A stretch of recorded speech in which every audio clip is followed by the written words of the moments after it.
الليل عليه الفوطة وياخد جايين ما هو ده منك برضاك يا سيدنا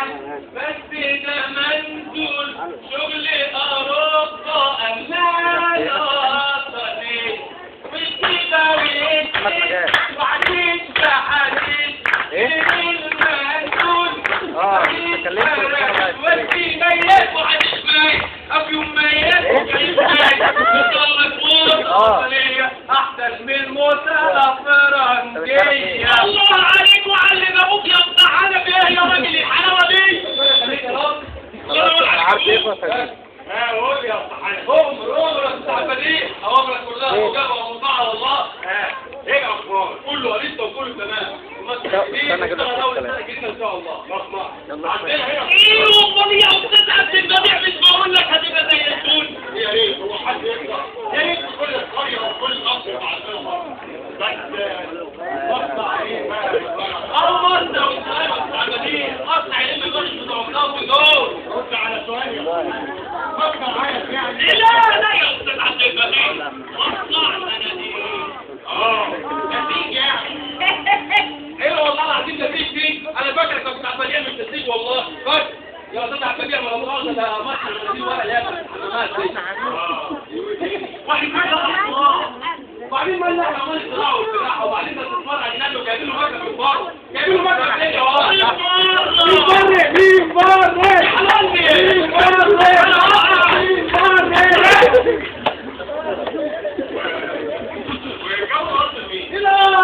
الارض الدوري كانت متسقعه جنب الرياح الله يدور عليك يا استاذ عبد البديع ما انت عارف كل حاجه اهو هم الشباب اللي دعك وعرف عشان يدخل البيت كان عندهم عشان يزرعها ولا عشان يديها للصمام يا استاذ عبد البديع يا استاذ عبد البديع ادفع للشباب دول في الزراعه والفلاح او مصدر احسن ليه وبرضه عود عليهم يا حرام عليك المصدر له مكانه والزراعه ليها مكانها قال علينا يبقى ربنا مدينا اكبر ورد والجوده كده وشوفنا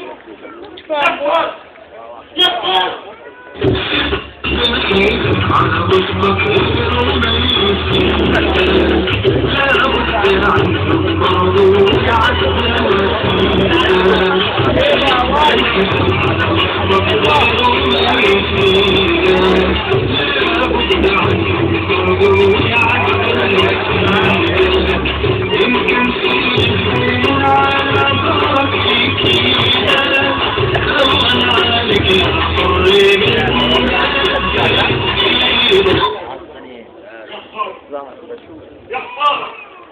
يا استاذ عبد البديع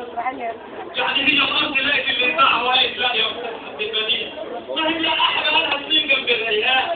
وبعدين الشباب اللي رموا البيت ما عادش منهم في الكفر كلهم كفر لا الحقيقه الكلام ده ثم لا نص القانون كيف القانون هيعملوا بقى نفس الصهيل يا استاذ عبد البديع ما تتعبش نفسك الناس المجاهدين كله وراهم نص الثاني يعني ايه مفيش حد هيبقى على البلد يا أستاذ العبادي حد نفسك يا أستاذ العبادي أظن واد محمود يكون سمسي جايبنا خد يا واد يا محمود يا واد يا واد خد يا واد عليكم السلام ورحمة الله وبركاته أيوة أستاذي أنا خد يا بابا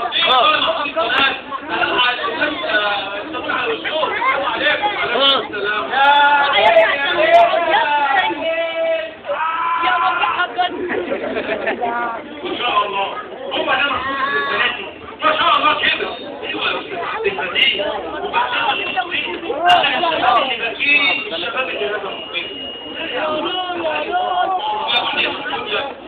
ابوك عامل ايه؟ تمام والله معاك هم هيجيب بعيد عن المعارف هو هيجي بقى ولا لا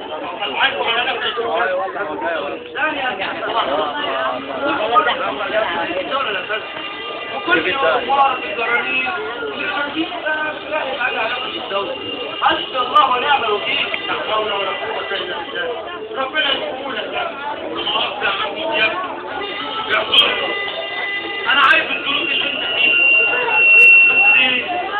عايزك تحكي عن البديع عن رب البيت وعن رب الناس. يا عم هو ايه اللي حصل؟ اخذت السلاح من الوزاره وانا بدأت بالكاس انا كنت شايف بس وبعدين رحنا الوزاره عشان ناخد التصريح من سلاح الارض ويوسف كنت بقول مداعبه شيء جميل جميل يا استاذ عبد المجيد قالوا لي التغطيه طبيعيه شوفوا كده بتبنوا على الطبيعه ولكن في دلوقتي معايا انا بس تغطيه طبيعيه تغطيه طبيعيه للحشرات تغطيه طبيعيه نمشي عليهم أنا سعيد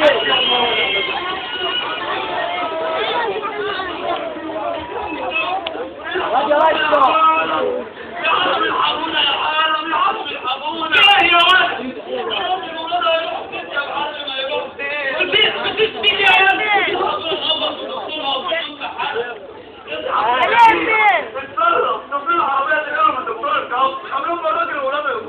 ألم